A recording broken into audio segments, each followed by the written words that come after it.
the national board wisely made a decision to try to get more composer members and to lower the fee for the pandemic.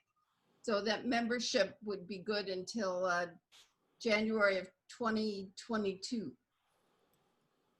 That's outstanding. It's a good deal. Remarkably good deal. Jeannie, is the Woodwind score call just for your chapter, or? Right, it's LA chapter, so you can become a member of the LA chapter and submit if you want. So for $25, you'll be a member for, what's that? 18 Over a year. A long time. 16 months. So if you want to download these excellent handouts, now would be a good time. And with that, I am going to say that the conversation on writing for Oboe, and actually the whole Oboe family, has begun. And I'm going to turn it over to Greg Steinke. Take it away. Thank you. Hi, everyone. Glad you could join us for this evening. Before I start here, I'm going to show, I've put some things in the chat that I thought might be just helpful to have. I have a composer's bibliography, and let me share my screen here as I talk about this. This one here, just some things that have been helpful to me. You might want to direct your attention particularly to the instrumental techniques area. And these are some specialized books that deal with particular instruments. There is one on the oboe, which is down here toward the end of the list. But there are a lot of wonderful materials out there if you want some extra information about different instruments. It's not comprehensive, but I think you'll find it helpful. And these might also be some good sources too if you're dealing with any notational issues. So that's one handout.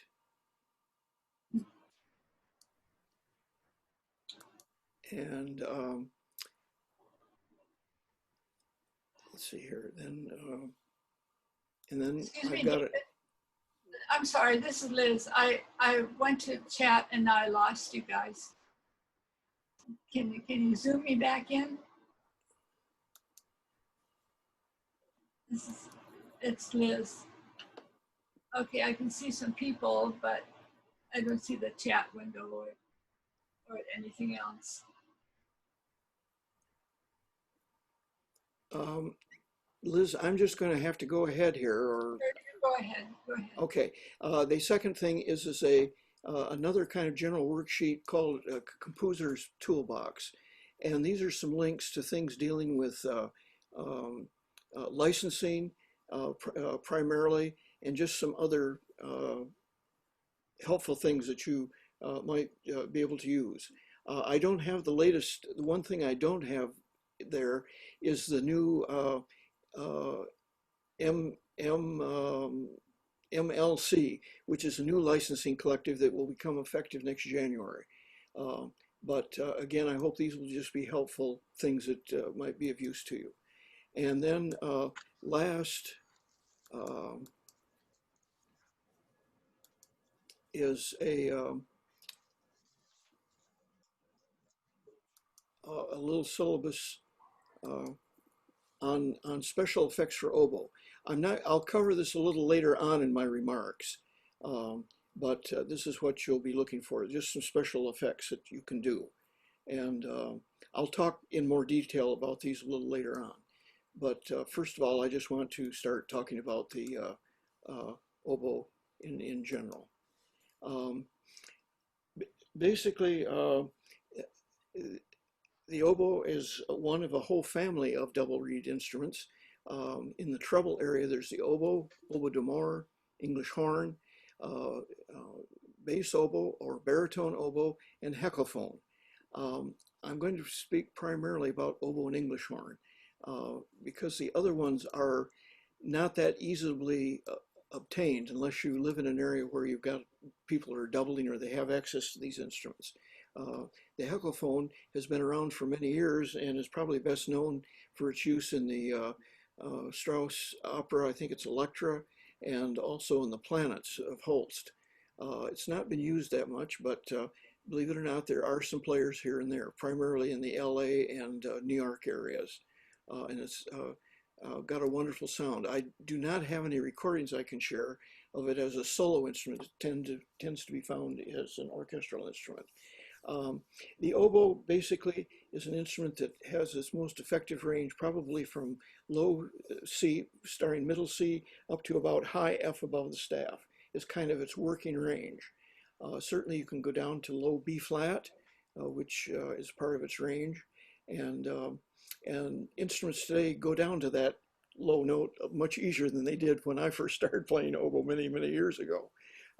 So you can easily use it, but it's not something that an oboist wants to see with a pianissimo entrance on low B flat. It's very difficult and it's not going to sound very good anyway. But most good oboists, that's their general working range. And I think really there's not anything that you can really write that's impossible to play nowadays because the instrument had some problems with F, for example, going to D, you had some special fingerings that you had to use. But with extra keys that have been added, a lot of the formerly difficult passage work things have virtually been eliminated. And it's pretty difficult to write something that's, say, impossible, unless you've got hundreds of notes per square inch. Although I'll play you an example here in a little bit of a lady that can play lots of those notes. So that's the basic working range of the oboe. And it's probably primarily known for its melodic qualities, but it certainly can be an accompanying instrument. It certainly blends well with the other woodwinds. So the wonderful thing about the woodwind quintet is that there's lots of wonderful combinations, duos and trios and even a quartet, because there's the basic woodwind quartet that's contained with flute, oboe, clarinet, and bassoon, and leaving out the horn. So within that, you've got a lot of things to explore. And I hope that in some of the examples I'm going to play for you tonight, you'll see what those possibilities are. But certainly oboe and flute work well together, and you don't necessarily have to have the flute above.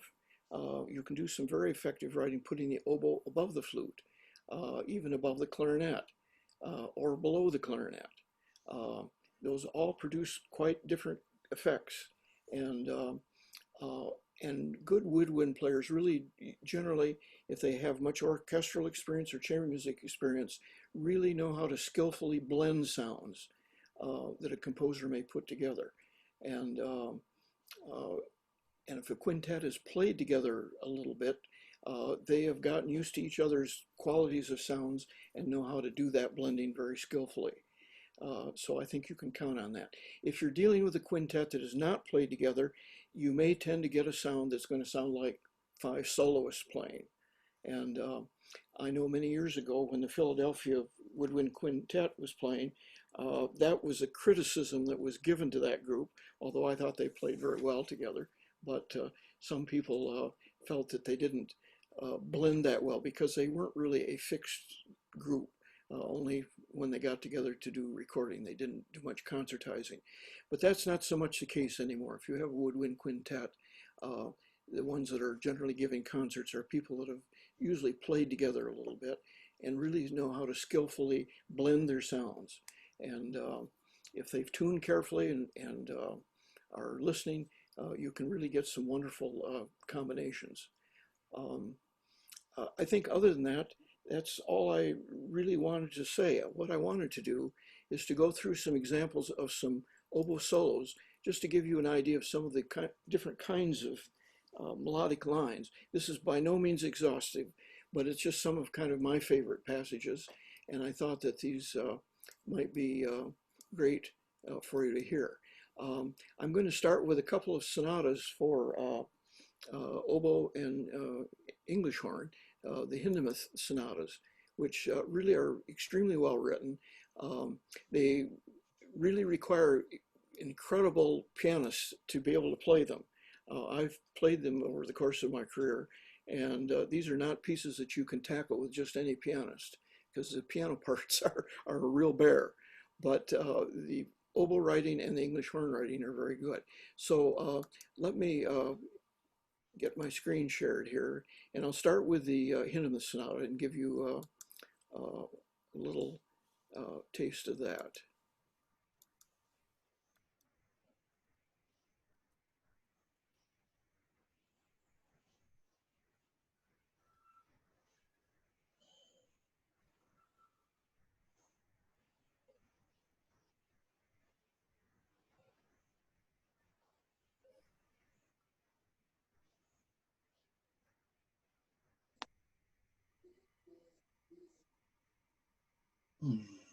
Okay.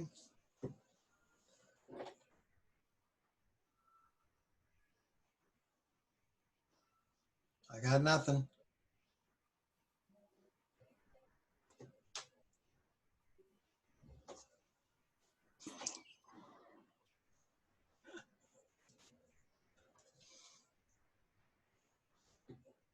Greg, should we be hearing anything? Yeah, I've got computer sound share. I'm sorry.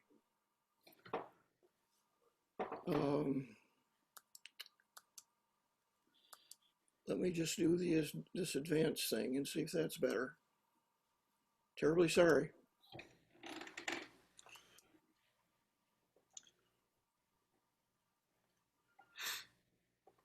Still nothing?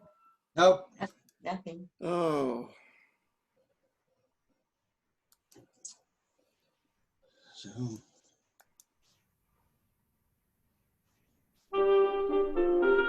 There we go. okay.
Okay, I think that gives you a good idea of the contrast that you can do with the instrument.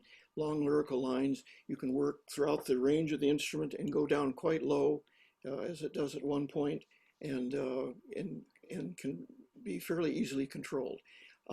Another nice selection here is the Hindemuth English horn. I'll just play a little bit of this. Sorry.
Now the English horn's range is, the written range is actually identical to the oboe, although it sounds a fifth below.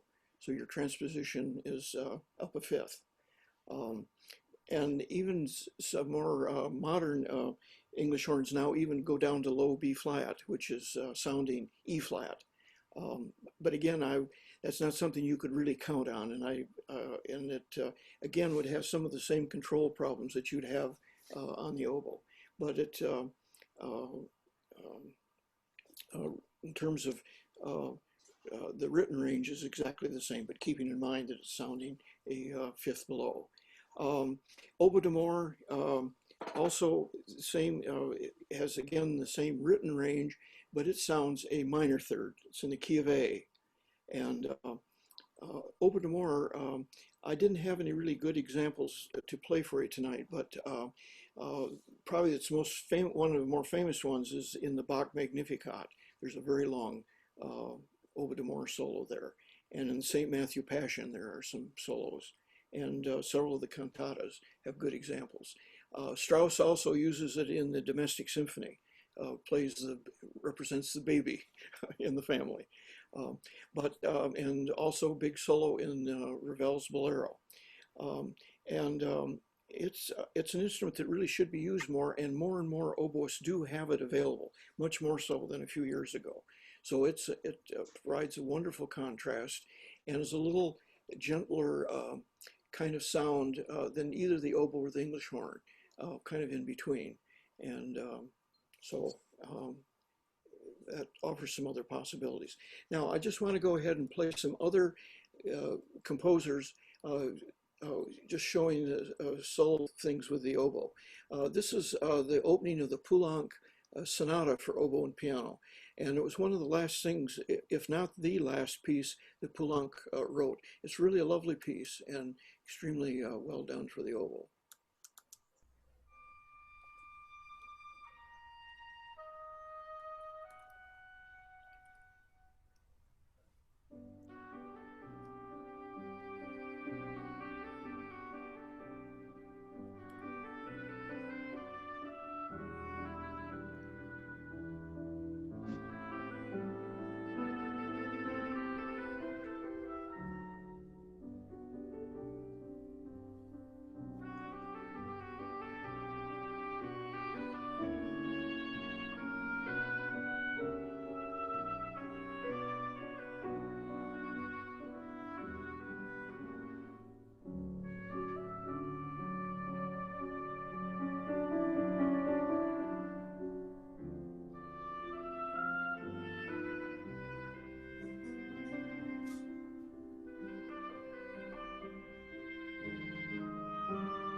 And another well-known piece of writing for oboe, this is the Loeffler duet for oboe and viola.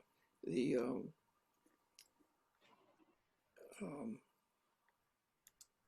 two pieces for oboe and viola. Sorry.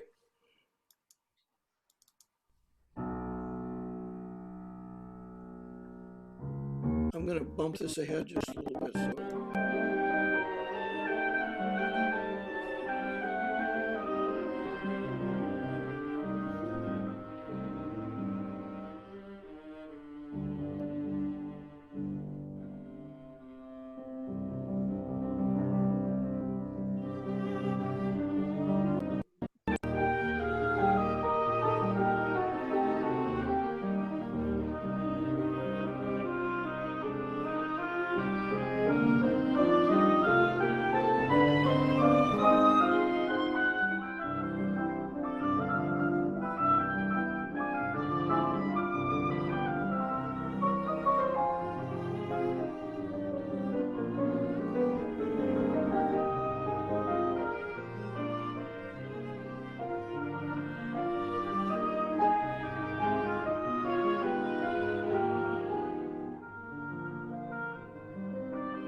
another one, which is, I guess, one of my favorite pieces for oboe is the Francais Flower Clock, which is for oboe and orchestra. And I'll play some of this and jump through so you can hear different things that the oboe does.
Okay, I'm just going to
might stop there to just comment that the oboe has really an incredible capacity to play very long phrases because really very little air goes through the instrument when you play it. It's just that it's under a great deal of pressure. And so most oboes can play very long phrases. In fact, some can do circular breathing and can play endlessly. That's a technique I never mastered, but I know it can be done, and that you can do some incredible things with phrasing if you want to, knowing that the oboe. But do keep in mind that oboists certainly don't mind if you've got breathing spots, that certainly mark those in the music. As an oboist, I don't think anyone minds if you want make sure that they breathe at certain points, just for any phrasing that you want, so that they don't inadvertently play over things where you might be expecting someone to breathe. But certainly oboes are capable of doing very long phrases. And also too, maybe to remark on the fact that with the double reed, you have an incredible ability to do a lot of subtlety in the articulation in the way the tongue touches the reed. And so it's very possible to do very subtle things, perhaps a little more so than with the flute and with the clarinet, because you, just by barely touching the reed, you can affect the way the articulation is going to start and end. And so you can, a really good player can be very sensitive to how you want phrases to be tapered and to be interpreted. And that's something that I guess I feel is kind of special to the oboe. Not that you can't do it on the other woodwinds, but oboe does have a certain capability in that way. Now, to change just a little bit here to show you some other things the oboe can do. This is from a recording by Cynthia Stelgis, who was the oboist in Quartetto Gelato. I don't know if any of you know that group, but they were a Canadian group that some years ago made a number of recordings and toured quite extensively. very tragically, the oboe player passed away at a very young age. And they have reconstituted themselves, but still not quite the same as this person. But I wanted to play a little bit of this just to show you what can really be done if you. This is a Donizetti set of variations. I'm going to go ahead here.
I'm going to jump ahead a little bit here where she gets into the real.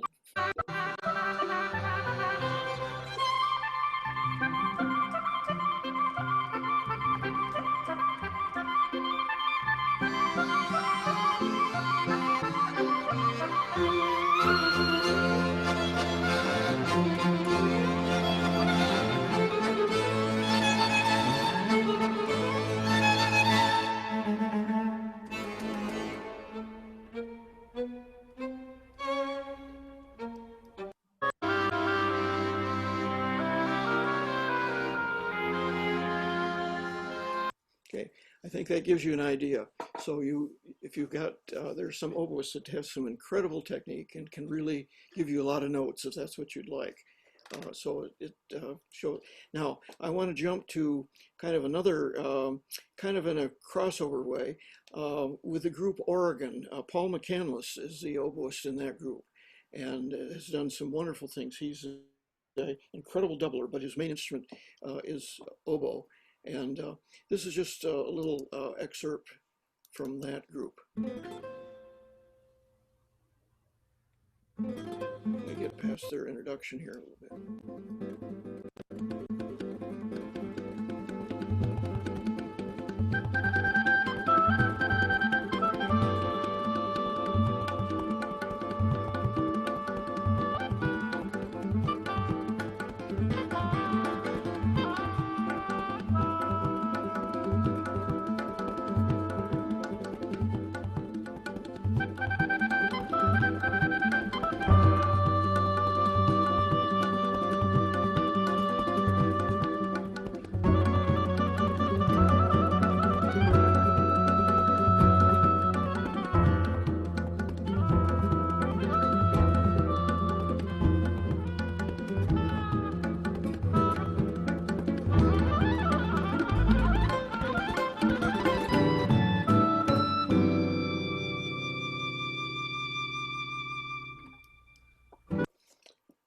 Okay.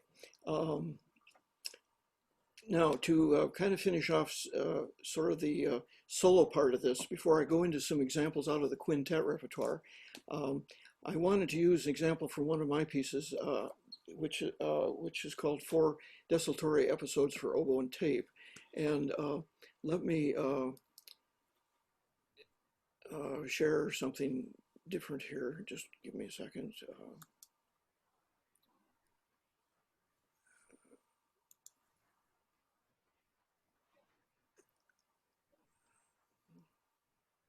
Greg, some people missed the title of that last piece.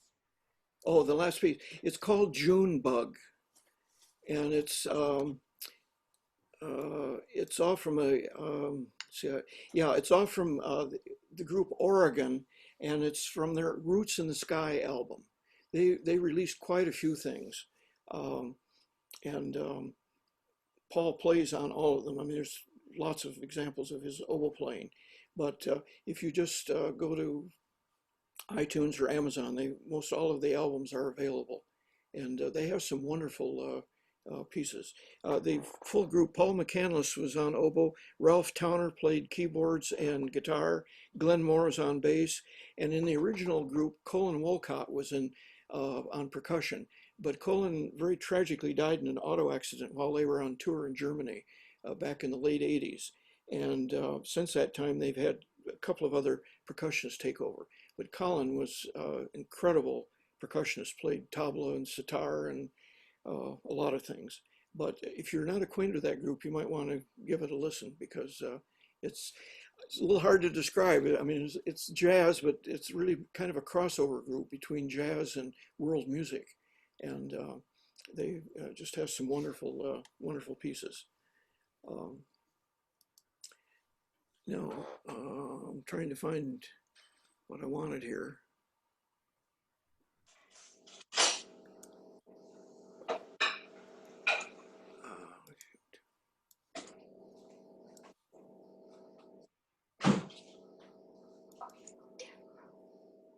Right, yeah.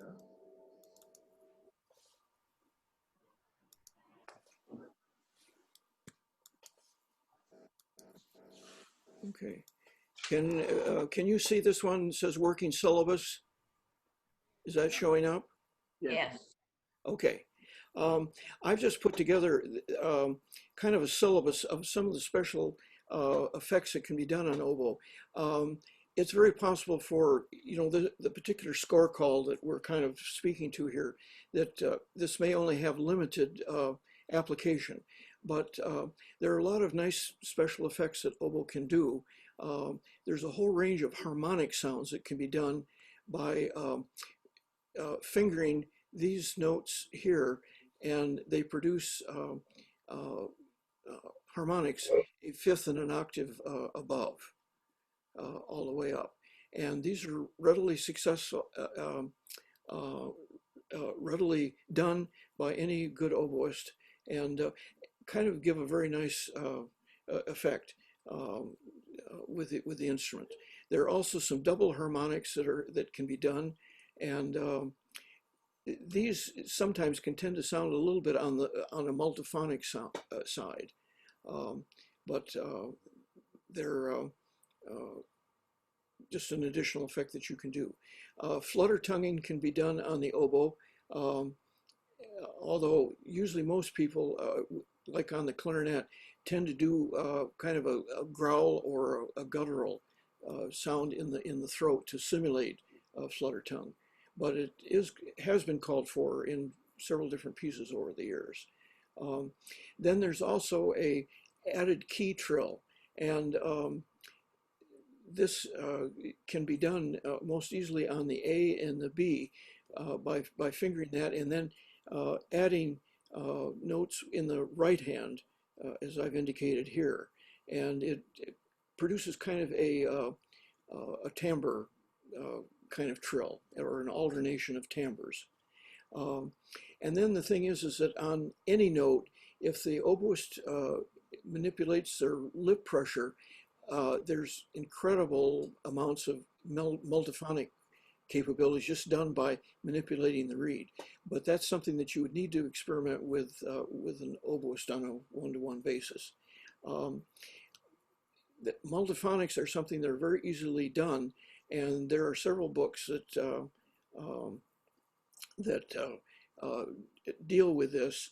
The Bartolozzi book, as well as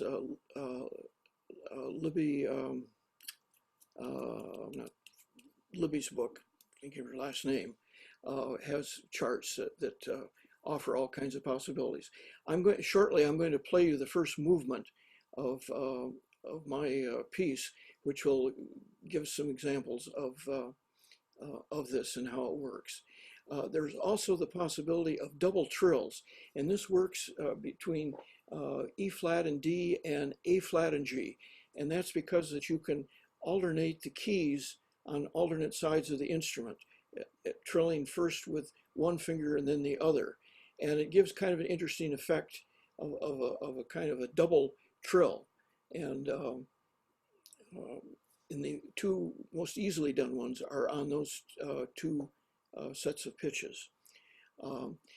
Normally, most oboe players play with usually some type of vibrato. And normally in the American style of oboe playing, this is done with the diaphragm. And most European trained players tend to have done lip vibrato. But over the years, the two styles have kind of amalgamated themselves quite a bit. So it's not necessarily, it used to be something you could very easily identify a European oboe player, but now there's become kind of a more of a universal kind of oboe sound that you hear throughout the world. And I think that vibrating from the diaphragm has become more or less the accepted standard. You can pitch bend on most any pitch on the oboe by just manipulating the reed, going up and down or undulating. So that's fairly easy to do. For glissandos, you can usually, if you have it over a range of a fourth, a fifth or so, usually the person will kind of fake that glissando, just using the keys the best way they can. And it becomes that and maybe a combination of what they can do with the lip. If it's over a smaller range, this can be done entirely by changing the embouchure with the lips. And maybe you can go up by as much as a second or maybe up to a third. And you can combine this with use of keys. And so these are just a few things that can be done. And then, of course, if you apply electronics, there's all kinds of things that you can do. And some of the things I've listed here go back a few years. Some of these are not even available anymore. But at the time, I was in my prime as an oboe player, using echoplex, ring modulators, and so on. And digital delay was something that you could do with if you had a good transducer mic put on the instrument. And I would say that also keep in mind that most all of these effects also can be done on the English horn or oboe d'amore, and of the whole family. Also, as part of this, I've given a list of a few scores that make use of some of these things. I've had the pleasure some years ago playing some pieces of Beverly Grigsby's that many of you in the LA area might know. And I played in her St. Augustine piece, and that has some nice special effects for oboe and oboe d'amore. Aurelio de la Vega, who's down your way, has some things in a piece that he wrote some years ago that I played. And then another good one is the Luciano Berio Sequenza, which is played over a drone sound, but there's all kinds of special pitch effects used in that. But this just gives you a kind of a rough sampling of some pieces that you might want to explore if you want to get into that more. The Krennic 4 pieces is very good. That's published and very readily available, and there are recordings that are still available of that. So I hope those might be helpful to you. Among my own pieces, I've used some special effects on the 4 desultory episodes. The music for 3 that I did some years ago has a little bit of that, and atavism, and the music for oboe, double bass, and percussion. And so I hope this will be helpful in just giving you some other resources if you wish to explore some of that. So let me stop the share and do a reshare so I can get back to the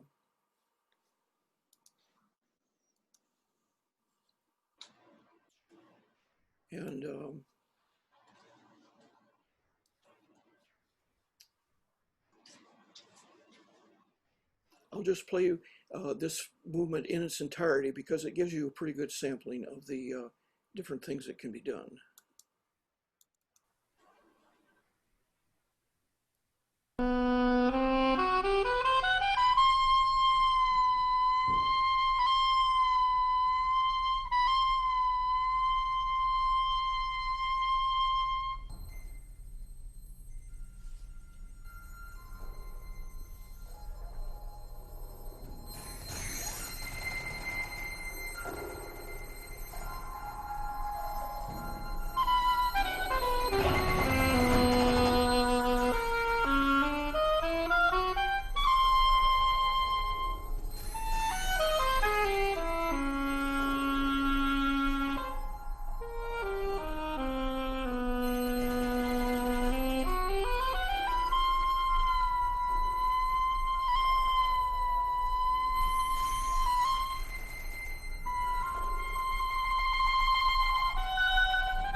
Okay. Are there any questions or just general things that you might have at this point? I wanted, before I go ahead and showing some examples out of quintet literature.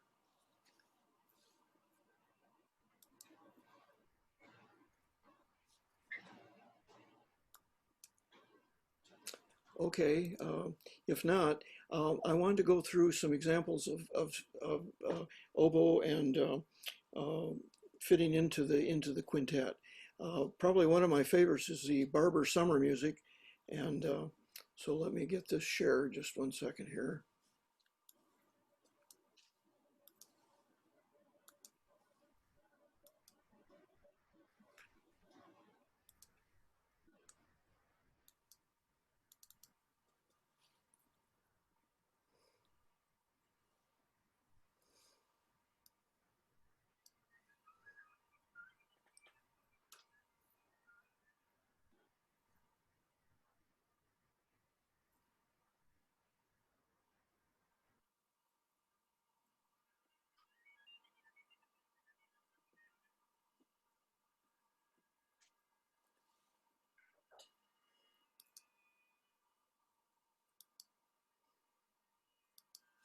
Not getting anything.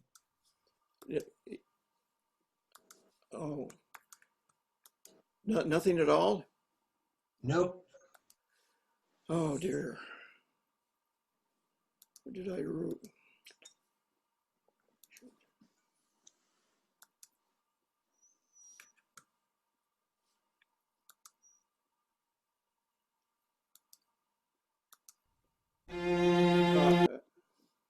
There we go.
Okay.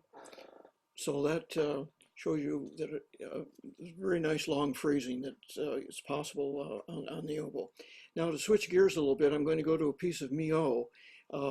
And when one thinks of quintet, this is maybe kind of the typical quintet sound that one may think of in the writing here. These are pieces out of the chimneys of King Rene, and is kind of a staple in the quintet repertoire. But I'll play just a little bit of this and gives you a little different cast of things.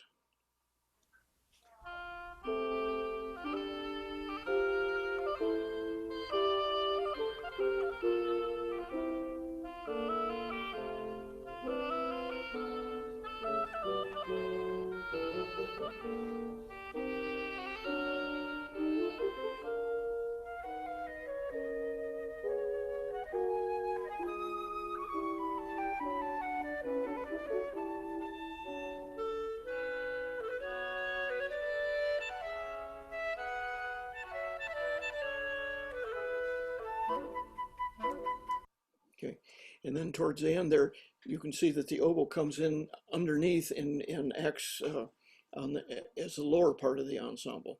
Now another French piece that's kind of a staple is the three short pieces of Jacques Ibert. And this is one that was quite a staple. I don't know as it gets played as much anymore, but it's really quite a lovely piece. This is just.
Okay, that's Great.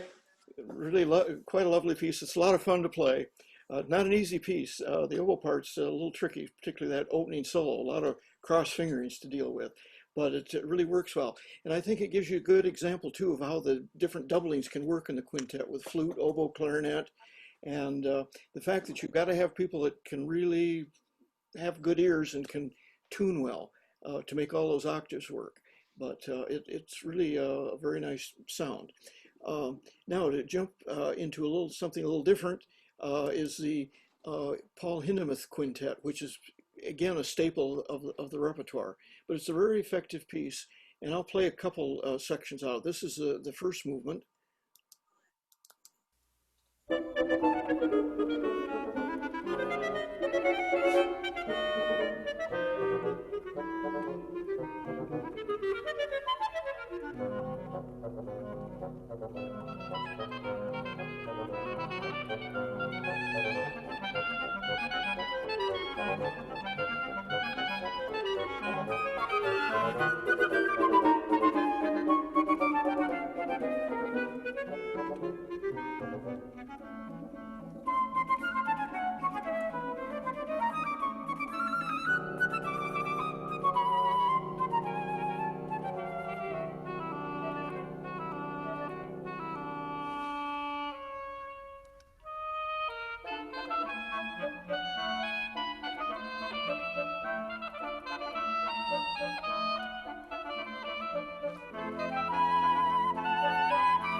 I think that gives you a good idea of kind of the dynamic range that you can get out of the quintet. Really good full-blown fortes, but also some very subtle softer effects. Um, the second movement is kind of, this is very short, but it's kind of a little concerto thing for each of the instruments. Wait, no, no, sorry, got the wrong one here.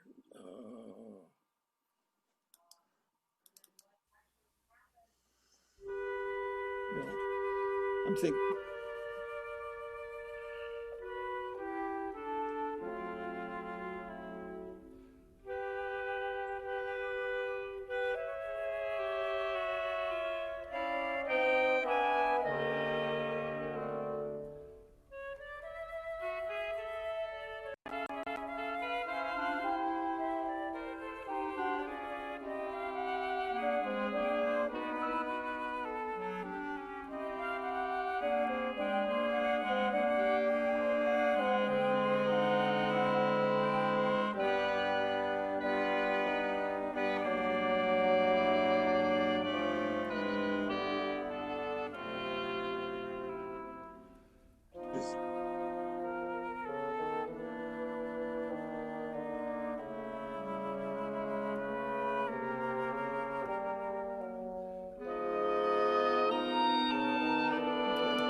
Okay.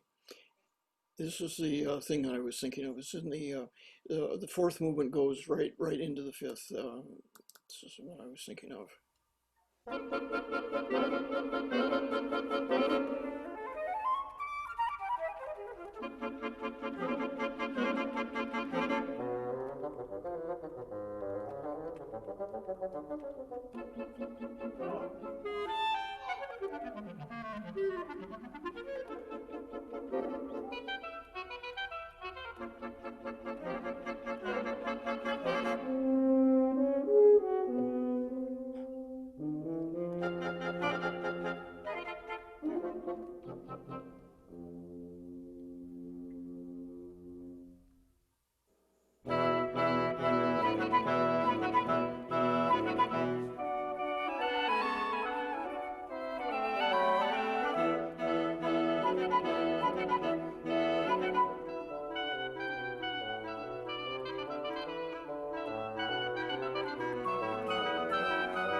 I think also I wanted to point out in a passage like that, there's all kinds of subtleties with the articulation that can be done.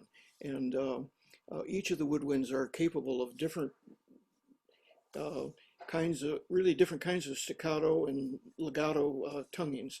And I would emphasize that if you're writing for quintet, don't hesitate to use different markings, staccato markings, legato, accent with staccato, that woodwind players will really respond to that. They know the subtleties of how that can sound quite different. And really take some care in terms of the way you write articulations, slur markings and so on, because good woodwind players will pay attention to that and will do exactly what you want. I want to play another example out of the beginning of the, I think, third movement of the Carl Nielsen quintet, which is the use of the English horn in the quintet. And there's just this one little section that he has the oboe player double on English horn.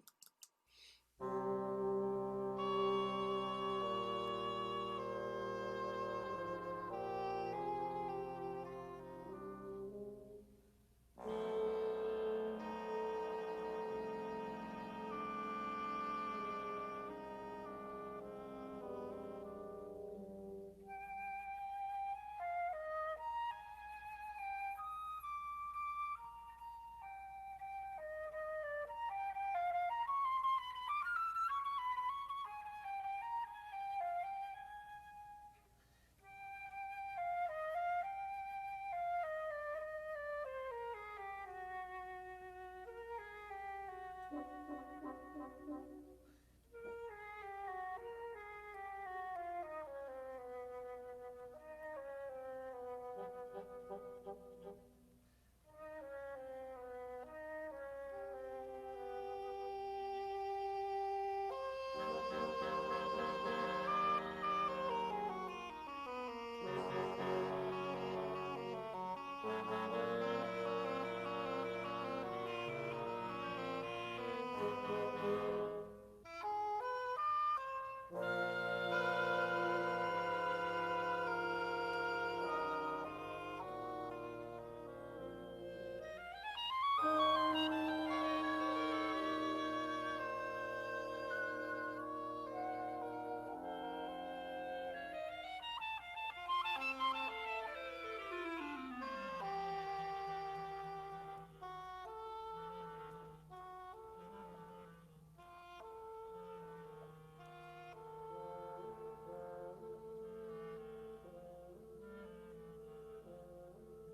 I want to watch my time here a little bit because I have a couple more examples I want to get through here. Another very interesting piece is in the music of Wallingford Rieger, whose music we don't get to hear that much anymore, but he's written a couple of very nice pieces. There's a piece called Concerto for Piano and Woodwind Quintet, and then also a Wind Quintet. And I want to play a couple excerpts out of that. This is out of the first movement of the concerto.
So there's yet a whole different kind of texture, so on that you can work with.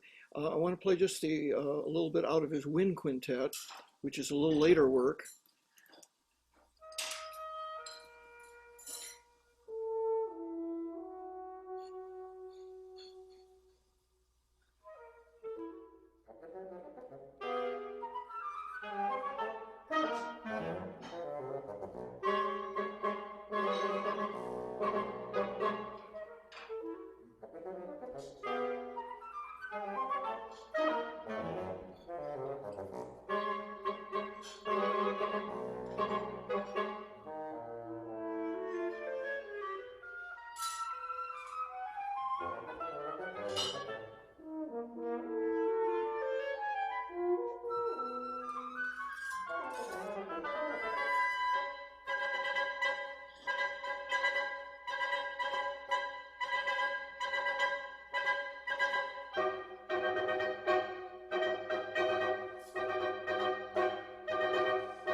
And there's an example too, also using piccolo. So that's another doubling that you can certainly use in the quintet as well. I'd like to close with a excerpt from a piece I wrote some years ago called Wind River Country. And to show you kind of another aspect of the quintet that can be used, some special effects here of having the players just blow air through the instruments, and also the kind of dovetailing of sounds that you can do. So I'll play a little bit of this. And this also has a nice oboe solo in it too. It's called Wind River Country. And this is a piece, this movement is entitled In Memoriam Sacagawea.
Well, I think that gives you a little idea of some of the different things that you can do with the quintet.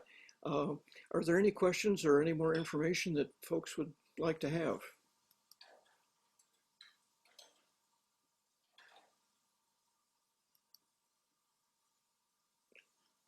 I guess I was muted. I'd like to see that on the page. See how you notated it. Oh, yes, I can do that. Just give me a second here. That was wonderful. Um, You could hear her trudging along with the core of discovery. uh, can you see that okay? Yes, thank you. Yeah. So this is just the instruments blowing air through it. This isn't a especially great recording that I have. It's the performance is great, but the quality was not good. This wind sound in the hall will carry quite well. But the oboe comes in here, and then horn picks it up, and some more wind sound, and then they trade back and forth here. And then this is pretty much all freely done by the oboist, and with the horn coming in with this little horn call in the background. But the notation and everything really has worked very well. I've had a number of performances of this, and once people get into it, I think they find it fairly easy to perform. Yeah, on the page it maybe looks a little formidable, but it really isn't. And the fun thing is that each group can kind of create their own performance of it. And um, I thought it was wonderful. It was very different. yeah, and the melodic materials that I make use of, the oboe solo at the beginning is based on a Indian tune. Actually, Block used it in his America piece. It's a Pueblo Indian tune, and I adapted it for my own pieces, or own purposes. And then the horn, I don't know if we got quite that far. I use a Choctaw pleasure dance later on in the movement, but it all seems to work very well, and usually audiences enjoy it. In How fact, long a piece? How long a piece was it? well, the whole quintet runs almost 25 minutes. It's 5 movements, and this particular movement runs just shy of 6 minutes. So it works quite well, just by itself. And I've actually have done a couple of other adaptations of it. I've done a version with woodwind quartet and a flute quartet and saxophone quartet, and they all have quite their own unique sound, but it works quite well. Thank you for sharing. Yeah.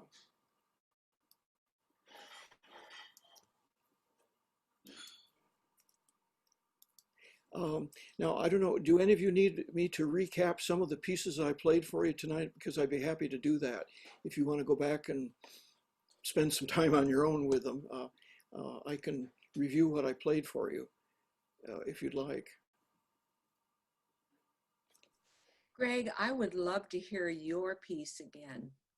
If you could post that, that would be great. The oboe and tape piece, or? The one that you just played. Oh, the one I just played. Yeah. That you wanted to hear it again, or?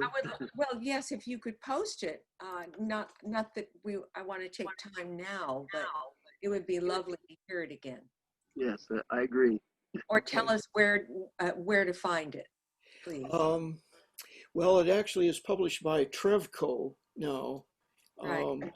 But if you'd like it, I'd be happy to send you a PDF. It would be easier for me to do that. I have a good PDF that I could send you. A PDF and an MP3 file? Yes, yeah. I can send you a Dropbox link. Be happy to. Great. Or you know what? You could post it right here on chat, and then we could all have it. Okay. Just one second here. I think now let me see here.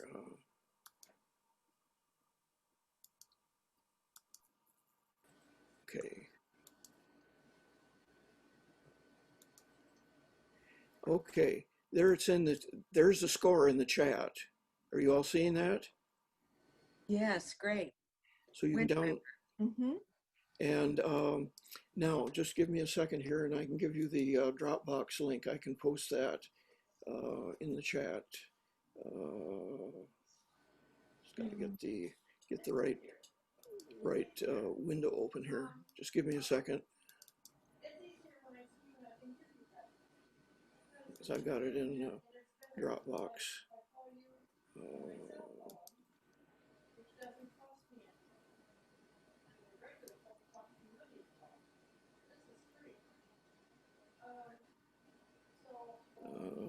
Just one second here.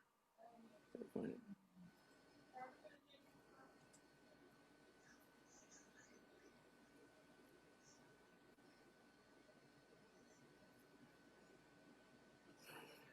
I've got the Wind River all in one file here. I just got to find it. Oh,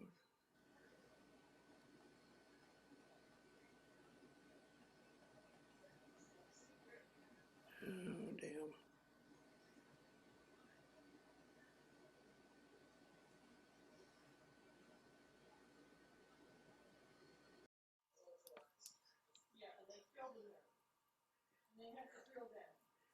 I've got just enough stuff here in Dropbox that it's, oh, damn, where is it? Oh, here it is. Okay.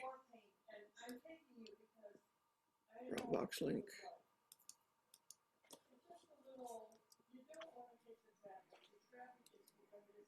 Okay, there's the Dropbox link. Wonderful. Thank you. Yeah. And, if there are any of the other quintets that you want to hear, most of the, many of the examples I took from the Philadelphia Woodwind Quintet recordings, which are available on CD. I don't know if they're available streaming, but they were reissued by Boston Records. But that included the summer music and the Hindemith and so on. But there are other recordings of those that are fairly readily available if you wanted to listen to those again. And as I said, if any of the Oregon recordings that you're interested in, those are readily available, and they have really quite a few things. The one example I played for you, as I said, was it's called "Roots in the Sky" is the name of the album by Oregon, and but they've got a lot of things that. Of interest. They have a wonderful recording of Icarus, which was originally a Paul Winter tune, and that appears on several of their albums. And the thing, Paul McCandless and, well, let's see, actually all four of them of the original Oregon were in the Paul Winter Ensemble at one time in its early years. And then they broke off and formed their own the quartet that they did. And so if you look at some of the early Paul Winter recordings, you'll find Paul McCandless and Ralph Towner and Glenn Moore on those. And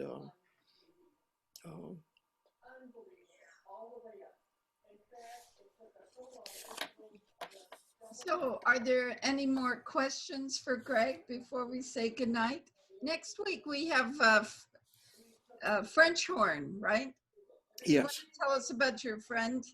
Yeah, Robert Dicko is a very close colleague of mine from University of Idaho when I was there as director of the School of Music, and we played in a woodwind quintet together. And Bob is very knowledgeable about the French horn repertoire. He's a very fine horn player himself, and has quite a bit of experience with electronic music as well. I don't know what he'll be sharing with you, but I know he has some pieces for horn and electronic media, and I don't know if he, and he's also a composer, I should have said. I'm not sure he's written for the Woodwind Quintet or not. During the time we were together, I didn't play any pieces of that he wrote for quintet, but he's very knowledgeable, and I hope it'll be a rewarding session for you, because the horn is really an integral part of the quintet.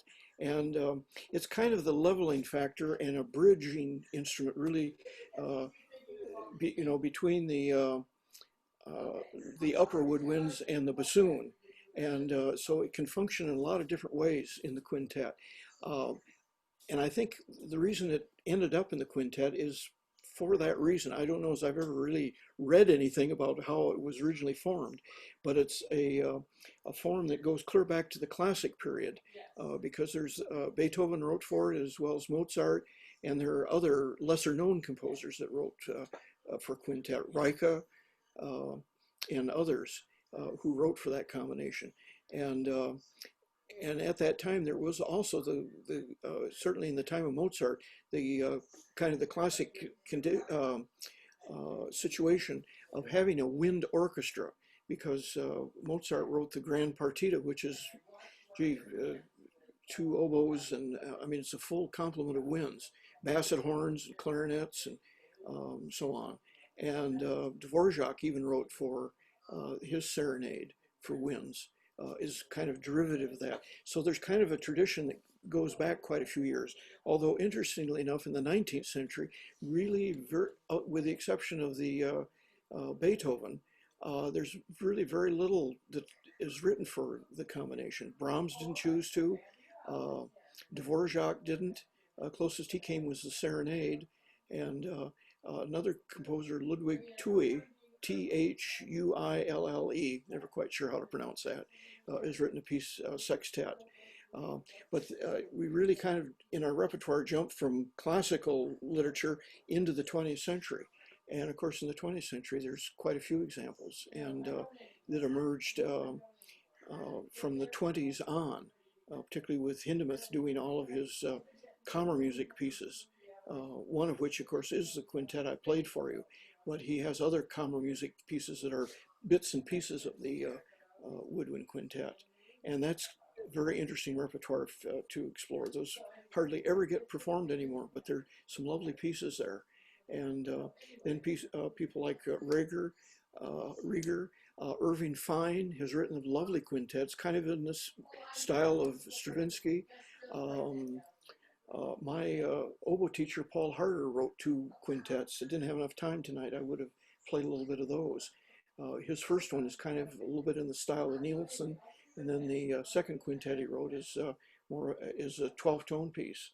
And so there's really a wonderful repertoire out there, and that offers a great deal of variety if you want to. And hopefully the composers in the meeting tonight will all be writing woodwind quintets for the submission date for September 30th. So if you wanted ever to write for a wind quintet, get busy. Yeah, this is your chance. Thank you very much, Greg. It was really wonderful. We all appreciate you Okay. and all this information. Okay. And if you should have any other questions or anything, don't hesitate to drop me a line. Just let me put my I'll put my email in the chat here. If you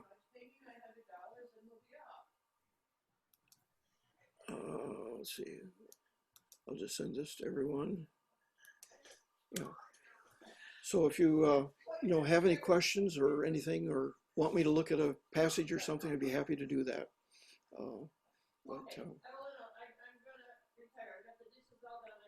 Okay, terrific. Any questions? Anybody want to say anything? Okay. Thank you, Greg. Okay, no, you're most Good luck, welcome. everyone. Thank you. Keep safe and have a good week. Keep composing. Yes. Good night.